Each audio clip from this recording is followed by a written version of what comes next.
Okay, another movie review for you, and this is The Hustler.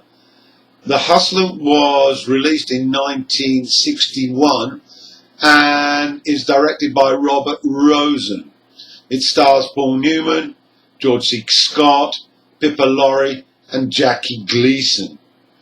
Now, this continues my look at the top 100 movies of all time, and at 95 is The Hustler. Now, first a comment about Rosen. He was an up-and-coming writer in the late 40s who refused to name names in the McCarthy witch hunt in the 50s. Then he changed his mind and said he was a communist and named 57 others. So when we see compromise in the main character, Eddie Felsen, played by Newman, it may hint at what Rosen had to endure. Now to the film.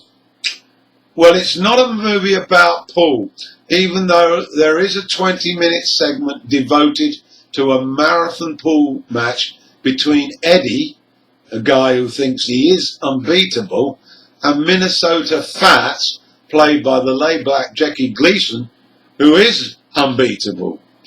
Yes, winning and losing seems to be the metaphor on life, but it's the lessons of life that are on display and how you react to them.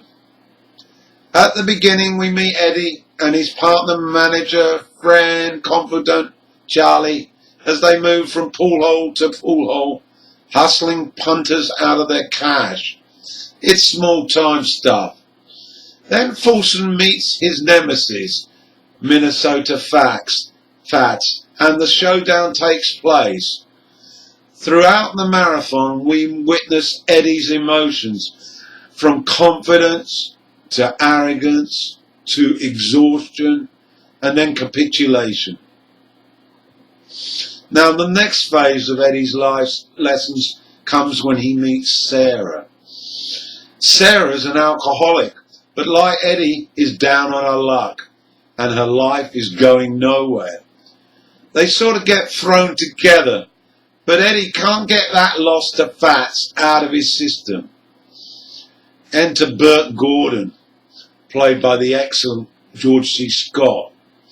He's a shark, uses and abuses those in need of a break. Oh yes, he plays poker.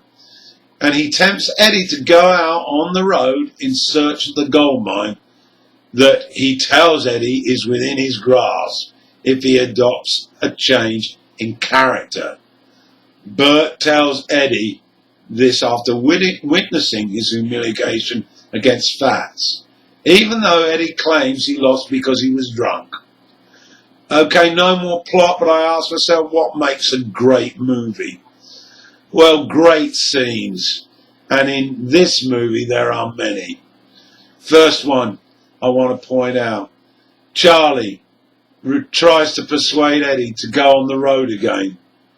It reminds me of a rebelling teenager rebelling against his parent. The second, Gordon tells Eddie he's a loser and advises him about the secret of success. Character plus talent equals success.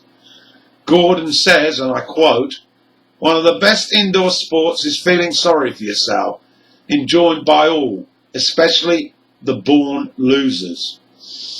The third scene that hit me, a very touching moment when Sara comes in with groceries and Eddie wants to pay his share and she says, "When you've got money, you'll pay." And 4, Eddie describing to Sara that buzz, that high when you know you can't miss. And Sara tells Eddie he's a winner and that she loves him. And later when he tells Sara he's going to Kentucky. I could go on, but I'm sure you get the feel of this movie.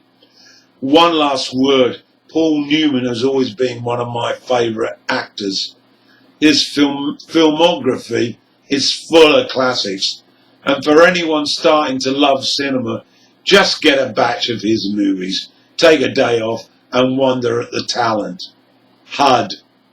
Cat on a Hot Tin Roof, The Young Philadelphians, The Verdict, Butch Cassidy and the Sundance Kid, Cool Hand Luke, and his Oscar-winning film where he reprised Eddie Folsom in The Colour of Money in 1986.